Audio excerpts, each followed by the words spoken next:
بسم الله الرحمن الرحيم. اللهم صل وسلم وبارك على سيدنا محمد وعلى اله وصحبه اجمعين. حبايب قلبي عاملين ايه؟ يا رب تكونوا بخير وبأتم صحه يا رب العالمين. فيديو جديد ويوم جديد النهارده ان شاء الله. شويه مشتريات كده هنشاركهم مع بعض ونعرف الاسعار كمان وازاي نرتب كده حياتنا ونرتب امورنا واولوياتنا كده يعني شويه بشويه كده. بس يا ست الحبايب، لو اول مره بتشوفيني ما تنسيش بقى تحطي لي اللايك وتشتركي في القناه وتفعلي الجرس على كلمه الكل عشان يوصلك باذن الله كل جديد بنزله. واهلا بيك يا ست الحبايب. اي مشترك جديد معايا، القناه زادت نور بحضرتك او بحضرتك، شرفتوني وجودكم على راسي. يلا بينا نسمي الله ونصلي على رسول الله ونشوف اول حاجه اللي هي جبناها في البيت. اول حاجه من مشتريات الخضار، انا شايفه من وجهه نظري ان هي دي اهم حاجه في البيت كله. البطاطس بنستخدمها في وصفات كتير جدا جدا، ووصفاتها لا تعد ولا تحصى. يعني كده بنعرف ان احنا نشكل ونظبط نفسنا منها. ممكن بشويه بطاطس مع صينيه بطاطس مع رز كده نعدي اليوم. ممكن نعمل بطاطس مقليه محمره كده مع مثلا شويه كشري اصفر او شويه رز بشعريه برضو يعدي اليوم. ممكن بقى نستخدمها بقى نعملها مثلا اصناف منها كده ونعمل شويه اكل كده بعيش برضو نعدي اليوم. يعني هي حلوه جدا جدا. فانا لقيتها سعرها النهارده كان حلو ما شاء الله. البطاطس دي بما يرضي الله انا جايباها كلها كده ب4 جنيه من كذا واحد، بس كلها كانت ب4 جنيه. ممكن حد كده ما يصدقش، لكن هي فعلا بما يرضي الله ب4 جنيه الكيلو. ما فيهاش اي حاجه خالص، زي الفل ما فيهاش حاجه خالص. دوري كده في الاسواق اللي هي بتبقى يعني مش جمله ليه، بس اليوم واحد لكل بلد بيبقى الاسعار فيه احسن من طول الاسبوع. يعني احسن من الناس بقى اللي هم بيبقوا الفكهانيه بتوع الخضار وكده اللي بيبقوا قاعدين يعني طول الاسبوع. بيبقى كل بلد لها يوم واحد كده في الاسبوع، بيبقى كل التجار قاعدين فيه في يوم واحد، فبيبقى الاسعار حلوه فيه. فانا جبت كميه كبيره ممكن تكفيني الاسبوعين.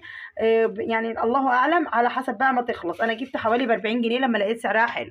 فخلاص انا جبت كده البطاطس بقى خلصنا منها. نيجي برضو على الطماطم، كانت ما شاء الله برضو عليها سعرها حلو جدا. جبت الطماطم ناشفه كده وجميله للسلطه كده زي الفل، زي ما احنا شايفين زي التفاح بالظبط. جميله. بكام سعرها ب5 جنيه. فانا جبت 2 كيلو عشان الطماطم لما بتغيب عن كده صراحه بتستوي في التلاجة مهما كانت ناشفه. جبت كمان 4 كيلو ب10 جنيه من ديت. الطماطم مستوية جميلة، ما هيش مستوية ولا أي حاجة خالص. حلوة ما شاء الله، تتعمل صلصة جميلة زي ما احنا شايفينها مع بعض كده زي الفل. كانت ال2 كيلو عاملين 5 جنيه، فأنا جبت كده 4 كيلو ب10 جنيه. طبعا هتكفيني الأسبوع إن شاء الله بإذن الله. ممكن كمان تستنى للأسبوع اللي بعديه. فأنا كده ضربت عصفورين بحجر واحد زي ما بنقول. بعد كده بقى باقي الخضار زي ما احنا شايفين. الخضار بقى اللي بعد كده كماليات التلاجة مفيش برضو غنى عنها. انا جبت الفلفل ده لقيته سعره حلو فجبت كيلو كامل. الكيلو ده كان عامل قد ايه؟ كان عامل 6 جنيه. فلفل بقى كده على شطيطة زي ما بنقوله يعني كده مشكلة. الكيلو عامل 6 جنيه، فانا جبت كيلو كامل يقضيني بقى اسبوع اسبوعين من ما يخلص، وممكن كمان احط منه في الفريزر. انا متعوده طول ما الفلفل الحاجه الوحيده يعني اللي بالذات اجيب منها كده كيلو او على اخر الاسبوع بيفضل طبعا في التلاجة.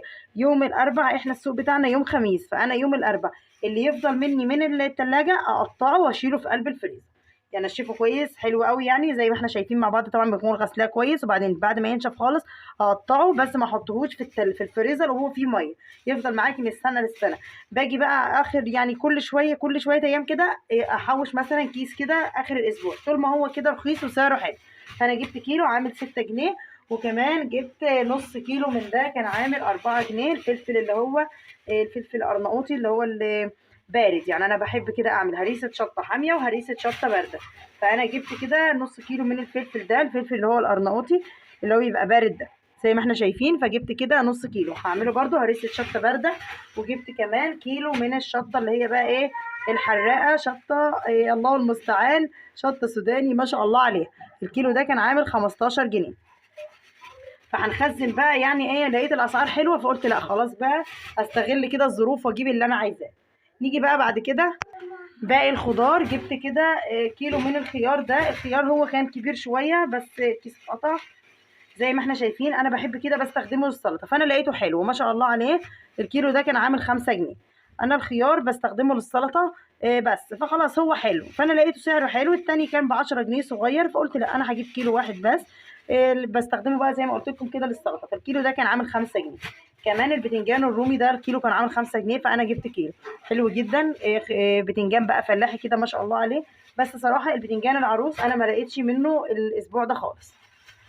البصل بقى، البصل الحمد لله والشكر لله بدأ الاسعار بتاعته تنزل. يعني انا جبته ب 15 جنيه الاسبوع اللي فات. المره دي السوق ده كان ب 8 جنيه، يعني البصل ده كان الكيلو ب 8 جنيه. فانا جبت كده كيلو وربع من البصل، جبت كده كيلو وربع يعني ب10 جنيه، لما لقيت سعره حلو ما شاء الله. ان شاء الله باذن الله كل كده اما انزل اجيب بقى شويه عشان نخزن بقى البصل مع بعض. ان شاء الله باذن الله كل التجار بتقول ان سعر البصل هينزل ان شاء الله. فربنا يا رب يعديها على خير كده الايام دي. والاسعار انا شايفه ان هي حلوه النهارده، فالحمد لله انا جايه مبسوطه جدا جدا من السوق يعني. كده انا خلصت الخضار، وبما اني بقى خلصت الخضار فهتنقل بقى للفاكهه. فانا جبت كده الشهد ده جميل جدا، كان الكيلو عامل 5 جنيه. فجبت كده 3 كيلو ب 15 جنيه، حلو جدا وناشفه كده وزي الفل جميله ما شاء الله. ده كان سعره 5 جنيه. مش عارفه بقى، في ناس كتير يعني تعارضني في السعر، لكن صراحه بما يرضي الله هو كان الكيلو ب5، فانا جبت 3 كيلو ب 15 جنيه. ينفع بقى نقطعه كده جنب الاكل، ينفع كده حاجه حلوه بالليل، عايزه تعملي عصير يعني ظبطي نفسك كده اعملي منه اللي انت عايزاه.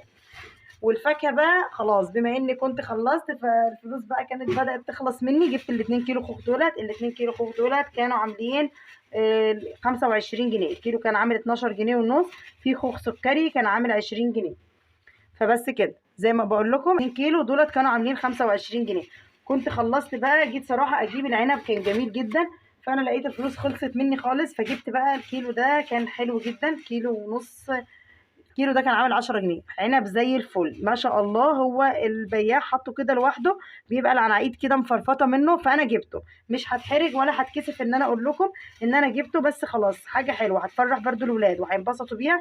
وحاجه مش جايباها لا هي فيها حاجه وحشه ولا هي بايظه ولا حاجه خالص، انا جايباها حاجه برضو نضيفه لاولادي. عمري طبعا ما هوكل ولادي حاجه تكون مش حلوه.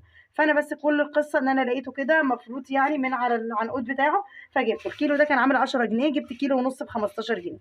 جيت اجيب بقى اللي هو التاني لقيته ب25 جنيه، ولقيت خلصت بقى وشطبت خالص من الفلوس.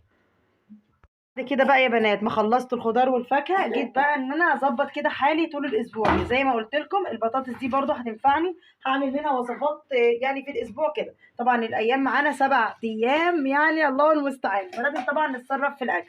فانا كده جيت جبت نص كيلو من البانيه كان عامل 75 جنيه. وكمان بقى صراحه ما كانش امكانياتي الاسبوع ده تسمح، عشان انا جايبه خضار كتير، ما كانش تسمح ان انا بقى اجيب يعني لحمه تاني او فراخ او كده او فرخه كامله. فجبت بقى جبت القوانص دي، جبت كيلو الا ربع عامل 45 جنيه. الكيلو ب60 جنيه، جبت كيلو الا ربع عامل 45 جنيه. ان شاء الله هعمل منه وصفتين حلوين جدا جدا جدا هنشاركهم مع بعض باذن الله طول الاسبوع. يبقى انا كده معايا اكل 3 ايام. ده كان عامل 45 جنيه، 45 جنيه القوانص دي، و75 جنيه نص كيلو بانيه. هعمل منهم 3 وصفات حلوين عاملين 110، يعني حلوين جدا جدا. القوانص دي احنا بنستخدمها بديل اللحمه المفرومه. احنا طبعا مقاطعين اللحمه المفرومه اللي هي المتلجه، واللحمه البلدي الله المستعان ب 340 جنيه الكيلو. فانا عشان اجيب نص كيلو ب 170 جنيه اعمل بيه وصفه صغيره صراحه مش هيكفي خالص، هعمل بيه عصاج، فهيأثر معايا طبعا في الميزانيه جدا جدا. فانا هحاول اظبط نفسي بالحاجات اللي انا جبتها دي طول الاسبوع ان شاء الله هتكفيني. وان شاء الله باذن الله ربنا يرزقكم الخير جميعا. وانا بقى بصور لكم الفيديو جات لي كده هديه حلوه حبيت ان انا اشاركها معاكم. زوجي ربنا يبارك له بعت لي كده حاجه يعني كده من الشغل زي ما هقول لكم دلوقتي. طبعا انا فرحت بيها جدا جدا كده. بعت لي كده الست يعني واحده فلاحه كده جابت 2 ازازتين لبن، وكمان جاب لي كده سمنه بلدي. فانا حبيت ان انا اشاركهم معاكم برضو، لاني انا صراحه انبسطت جدا جدا لما بعتهم لي يعني.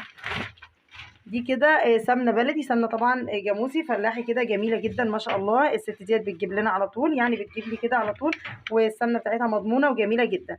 فانا حبيت كده ان انا اشاركهم بس معاكم بس كده. يا رب كده الفيديو يكون عجبكم ويكون نال رضاكم ان شاء الله واستفدتم كده ولو بواحد. لو عجبكم الفيديو حبايب قلبي ما تنسونيش بقى في اللايك والشير وسبسكرايب واشتراك في القناه وفعل الجرس على كلمه الكل عشان يوصلك باذن الله كل جديد بنزله. واسيبكم في رعايه الله وامنه. السلام عليكم ورحمه الله وبركاته.